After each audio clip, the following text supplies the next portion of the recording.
দর্শক স্বাগত জানাচ্ছি। এবার গ্রেফতার হলেন আলোচিত সমালোচিত কন্টেন্ট ক্রিয়েটর ফারাজ করিম চৌধুরীর বাবা ফজলে করিম চৌধুরী।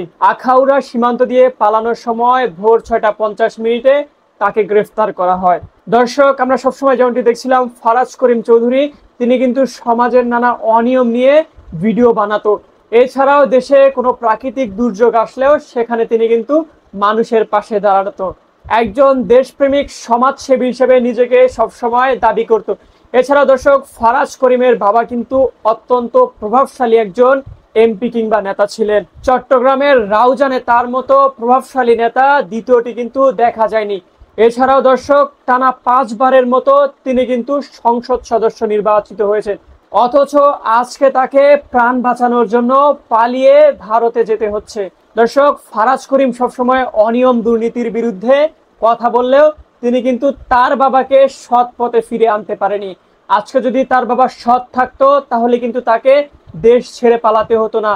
রাজনীতি করলে মামলা হবে, গ্রেফতার হবেন, এটাই স্বাভাবিক। আমরা যেমনটি দেখেছি, বিএনপির সিনিয়র নেতৃবৃন্দ ছাড়াও মধ্যম সারির যারা নেতা ছিল তাদের বিরুদ্ধে কিন্তু শত শত মামলা দায়ের করা হয়েছে। এক একজনের বিরুদ্ধে 10টি, 15টি, 20টি পর্যন্ত মামলা দায়ের করা হয়েছে। তা সত্ত্বেও তারা কিন্তু দেশ ছেড়ে পালিয়ে যায়নি।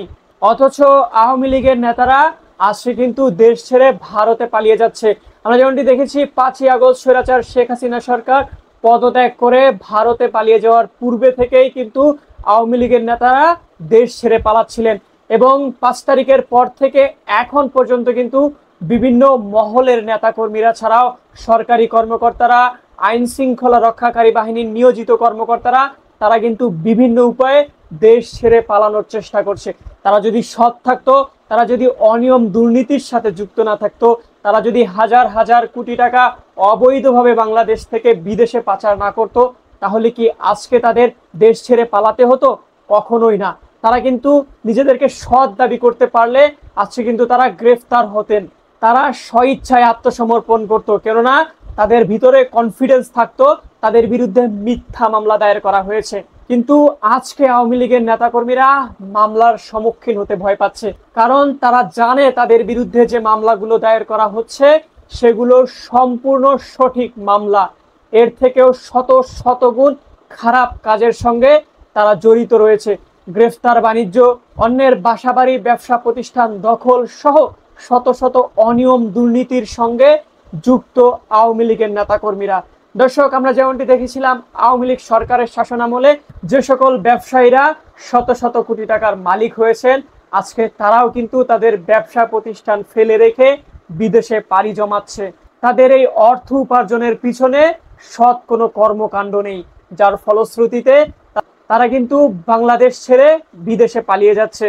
দর্শক, আওয়ামী লীগের কোনো পর্যায়ের কোনো নেতা এখন কিন্তু বাংলাদেশে নিজেকে নিরাপদ মনে করছে না। আমরা যেমনটি দেখেছিলাম, আওয়ামী লীগ সরকারের শাসনামলে বিএনপি, জামাত সহ অন্যান্য যে সকল রাজনৈতিক দল রয়েছে সে সকল দলের নীতি নির্ধারণী ফোরাম কিংবা বিএনপির ভারপ্রাপ্ত চেয়ারম্যান তারেক রহমান এখন পর্যন্ত কিন্তু তিনি লন্ডনে থেকে দলকে সুসংগঠিত করছে, দলকে পরিচালনা করছে। অথচ আওয়ামী লীগের সভাপতি শেখ হাসিনা বাংলাদেশ থেকে ভারতে পালিয়ে যাওয়ার পর থেকে এই মুহূর্তে আওয়ামী লীগের দায়িত্ব নেওয়ার কোনো মানুষ নেই। কোনো একজন নেতা কিন্তু সৎ সাহস নিয়ে আওয়ামী লীগকে পুনর্গঠিত করার সাহস পাচ্ছে না, কেননা তারা জানে আওয়ামী লীগ নামে দুর্নীতি, আওয়ামী লীগ নামে শত শত হাজার কোটি টাকা পাচার করা। তাই আজকে এমন একটি সিচুয়েশনে আওয়ামী লীগ করবে এমন একজন ব্যক্তিকে কিন্তু পাওয়া যাচ্ছে না। সুতরাং এখানেই সুস্পষ্ট হচ্ছে, আওয়ামী লীগ কখনোই এদেশের সাধারণ মানুষের পক্ষে ছিল না, এদেশের পক্ষে ছিল না। তারা সবসময় নিজেদের অর্থবিত্ত, নিজেদের সম্পদের পাহাড় কিভাবে গড়ে তোলা যায় সেটি নিয়েই ব্যস্ত ছিল। যার কারণে আজকে তারা নিজ জন্মভূমি কিংবা নিজ দেশে আজকে তাদেরকে নিরাপদ মনে করছে না, গ্রেফতার হওয়ার সাহস দেখাতে পারছে না। তাদের বিরুদ্ধে যে মামলাগুলো দায়ের করা হচ্ছে সে মামলাগুলা মোকাবেলা করার সাহস পাচ্ছে না। দর্শক, এখানেই সুস্পষ্ট হচ্ছে আগামী দিনে বাংলাদেশের রাজনীতিতে আওয়ামী লীগের ফিরাটা অনেকটাই অনিশ্চয়তার মধ্যে রয়েছে। আগামী 10 কিংবা 15 বছরের মধ্যে আওয়ামী লীগ তারা কিন্তু রাজনীতির মাঠে ফেরত আসবে এমন কোনো সম্ভাবনাও দেখা যাচ্ছে না।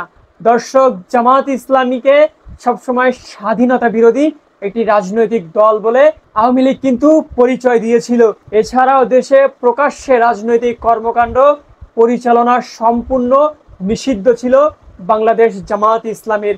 এছাড়াও জামাত ইসলামীর শীর্ষ পর্যায়ের বেশ কয়েকজন নেতাকে কিন্তু ফাঁসি দেয়া হয়। তা সত্ত্বেও জামাত ইসলামের নেতাকর্মীরা তারা কিন্তু বাংলাদেশে থেকেছে, তাদের রাজনৈতিক কর্মকাণ্ডগুলো পরিচালনা করেছে। আর আজকে আওয়ামী লীগের সভানেত্রী শেখ হাসিনা বাংলাদেশ থেকে ভারতে পালিয়ে যাওয়ার পর আওয়ামী লীগের কোনো নেতাকর্মী তাদেরকে আওয়ামী লীগ পরিচয় দিতে সাহস পাচ্ছে না। সবসময় জামাত ইসলামকে বাংলাদেশের শত্রু বলা হতো, বিএনপি জামাতকে এদেশ ধ্বংসের পিছনে দায়ী করা হতো। অথচ আজকে বিএনপি জামাত তারা কিন্তু বাংলাদেশে রয়েছে। স্বাধীনতার পক্ষে যে দলটি নিজেদেরকে সবচেয়ে বেশি অবদান বলে দাবি করছে, সে দলটির অস্তিত্ব কিন্তু আজকে বাংলাদেশে নেই। দর্শক, আওয়ামী লীগ থেকে বাংলাদেশের অন্যান্য যে রাজনৈতিক দলগুলো রয়েছে তাদেরকে কিন্তু শিক্ষা নিতে হবে। তারা আগামীতে যখন রাষ্ট্র পরিচালনা করার দায়িত্ব নেবে তখন তাদেরকে অবশ্যই আওয়ামী লীগের এখান থেকে শিক্ষা নিতে হবে। ভবিষ্যতে তারা যদি পুনরায় আওয়ামী লীগের মতো স্বৈর শাসন দেশে প্রতিষ্ঠা করতে চায়, তারা যদি আওয়ামী লীগের মতো গুম খুন দুর্নীতি বিচার বহির্ভূত হত্যাকাণ্ডের সঙ্গে নিজেদেরকে যুক্ত করতে চায়, তাহলে কিন্তু তাদেরও পরিণতি আওয়ামী লীগের মতোই হবে।